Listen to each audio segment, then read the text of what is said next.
Since I'm not a Los Angeles Lakers fan, I want to get some added perspective on what the consensus is in Los Angeles right now. As a fan of the team, would you rather this team continue to push its chips and to compete while you have one of the greatest players of all time? Or would you rather take things slow while you do your best job to be competitive, but not at the cost of your future? Last season, the Los Angeles Lakers were in the luxury tax, and last season, the Los Angeles Lakers also weren't good. With this Lakers team, there's really just one thing that I want to see next season, and that's a team that acts like they care on the basketball floor. Find players that are hungry, find players that want to compete, and play those players. I feel like Darvin Ham is one of those guys that has the ability to get people to buy in. I feel like he's the right coach for the direction that the Lakers want to go. Between Ham and the noise surrounding Kyrie Irving and Russell Westbrook, this Los Angeles Lakers offseason has already gotten off to a very interesting start. This offseason, I've seen reports that the Lakers are operating as if Russell Westbrook will be on the roster next season, while at the same time, I've also seen reports stating that the Lakers are adamant that they don't want to force a Russell Westbrook trade that will cost them picks. Right now, my headspace with Russell Westbrook is the same place as where my headspace was with D'Lo. If you guys missed my D'Angelo Russell video, be sure to check it out after this one, as there's a lot of good info in there. Towards the end of my D'Lo video, I basically said that I wanted D'Lo to go to a good basketball situation, and that's also where I am with Russell Westbrook. After he's traded, bought out, whatever, I want him to land somewhere where he can feel comfortable. I honestly feel that a lot of his struggles last season were overblown and of course magnified. I think that in the right basketball situation, Russell Westbrook can definitely be an impactful player. Now, the funny thing about this whole Westbrook situation is that absolutely nobody has cared about any of these Westbrook rumors leaking. I know at the end of the day, if a trade is going to get out, it's going to get out, but I mean, come on.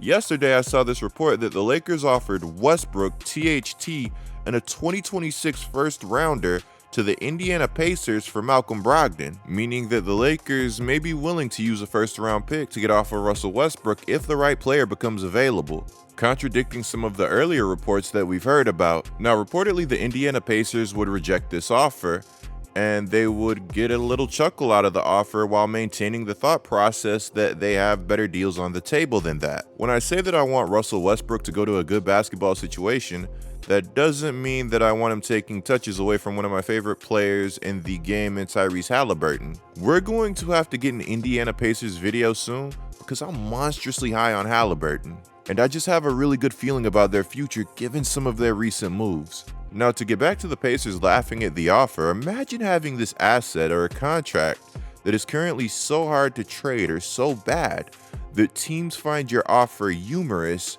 Now look, I'm not going to argue with you guys that it was a good offer. It was bad, and it was one of those bad ones that really makes you think how many bad trade proposals are made every year. Hopefully NBA GMs aren't anywhere near fantasy football bad. You know what? Actually seeing that it's a buyer's market and seeing some of the recent trades that have been made, maybe that trade wasn't as bad as I'm hyping it up to be. Everything going on right now in Los Angeles is hilarious to me. From Russell Westbrook getting criticized for showing up to Darvin Ham's press conference, to Anthony Davis saying things like he hadn't touched a basketball since April. I haven't shot a basketball since April, maybe April 5th. Like where you actually shot a basketball. Probably like April 5th. And then a post of him randomly surfaces showing that he had a workout with Lethal Shooter. Honestly, the power of social media is amazing. Also, you've got things like Woj saying that the Los Angeles Lakers are considered the most significant threat for Kyrie right now. According to Woj, the Lakers acquiring Irving would entail him taking $30 million less than he can opt into in Brooklyn. Mark Stein would basically go on to refute Woj's report to some extent, stating that while there are credible rumblings in circulation that Irving, for starters, has had contact with LeBron James to discuss a potential reunion in Hollywood, it would be a stretch to suggest that the Lakers are currently pursuing Irving. They don't possess the trade assets to realistically engage Brooklyn in Irving trade talks, even if he exercises his player option for next season. This may mean that Russell Westbrook for Kyrie Irving isn't a reasonable trade at this time. Now, to continue with what Stein said, the overwhelming expectation among rival teams is that establishing the Lakers, Clippers, and Knicks as potential Irving suitors earlier this week was aimed at trying to goad the Nets into offering Irving a more lucrative long-term deal.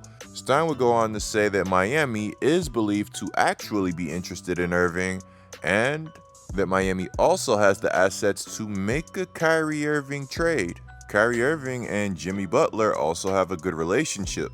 In 2017, Jimmy Butler called Kyrie his favorite player who was not himself, saying that he loves Kyrie's game and that Kyrie's a really good dude.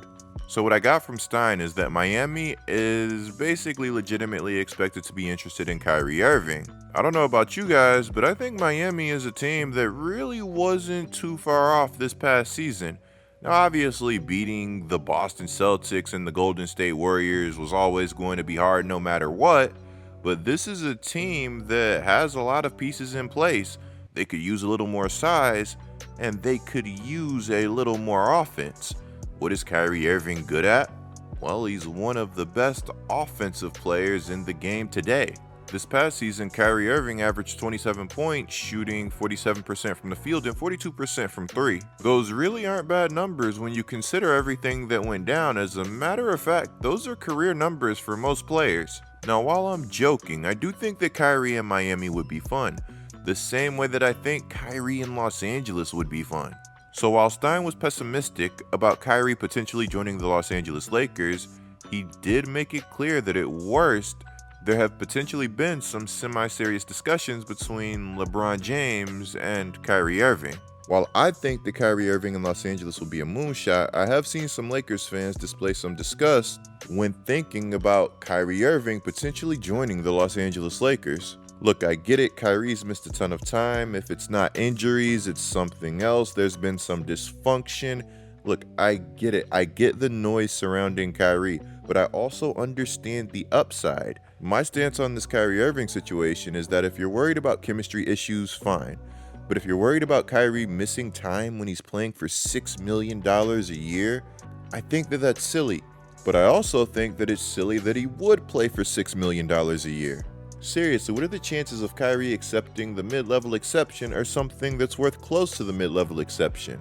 Yeah, this would be somewhat on brand for Kyrie, and we've seen something like this before with DeMarcus Cousins turning down $40 million over the course of 2 years in New Orleans, only to sign with Golden State, but that was a completely different situation.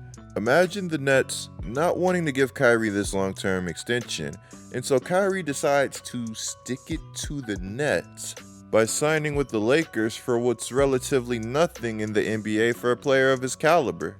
I really feel like that would be sticking it to yourself, but Kyrie's made so much money that money might not be the biggest priority to him as we've seen in the past. I know Kyrie is Kyrie, but this is one of those situations where I'll have to believe it when I see it. That being said, watch something crazy end up happening like Russell Westbrook and Kyrie Irving being involved in some sort of 3-team deal where Westbrook finds his way to Brooklyn. So while the Heat and Lakers may be interested in Kyrie, today Woj dropped a list of teams that Kyrie may be interested in. According to Woj and ESPN sources, if Kyrie can't reach an agreement to stay with Brooklyn, then Kyrie likes the possibility of joining the Clippers, Knicks, Mavs, and the 76ers. I don't know about you guys, but I'm a little surprised to see the Philadelphia 76ers on this list. Honestly, it kind of makes me skeptical of the whole list, but I guess you never know. Now the catch is that none of these teams have the cap space to sign Kyrie without the Nets' help. And while these are teams that Kyrie is interested in, these aren't necessarily teams that see Kyrie as a priority. Remember in my last video when I said that if Kyrie leaves the Brooklyn Nets, there's a strong chance that Kevin Durant is going to consider leaving too? Well, today Shams reported that according to sources that Kevin Durant is monitoring the Brooklyn Nets situation and considering options with his future in mind. What does this mean? This means that the NBA is about to get yet another major shakeup, that there's a possibility that one of the most talented scorers in today's NBA is going to be available via trade if the Brooklyn Nets do opt to trade him. The fact that he's already preparing for his future is very telling to say the least. Now, I can't bring you guys news about the Brooklyn Nets without bringing up the fact that there's a nasty leverage battle going on right now in Brooklyn. Maybe this is all a part of it. Or maybe the Kyrie Irving and Kevin Durant saga in Brooklyn is really that close to coming to an end. According to Bobby Marks, if Kevin Durant were to get traded, we could be looking at the biggest trade package in NBA history.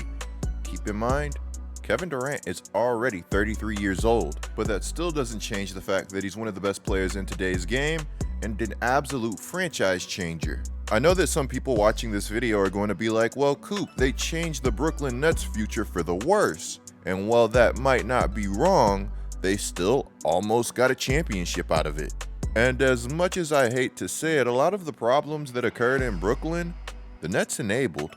I wonder if some of those people that criticized James Harden for leaving feel any different now. Let me know what you guys think of everything down in the comments below. As you guys can tell, I'm a little taken back by all of this and still in complete shock. Clicking the video on the screen right now is a great way to support my channel. I'm GetLikeCoop, bringing you guys the scoop. Until our next upload.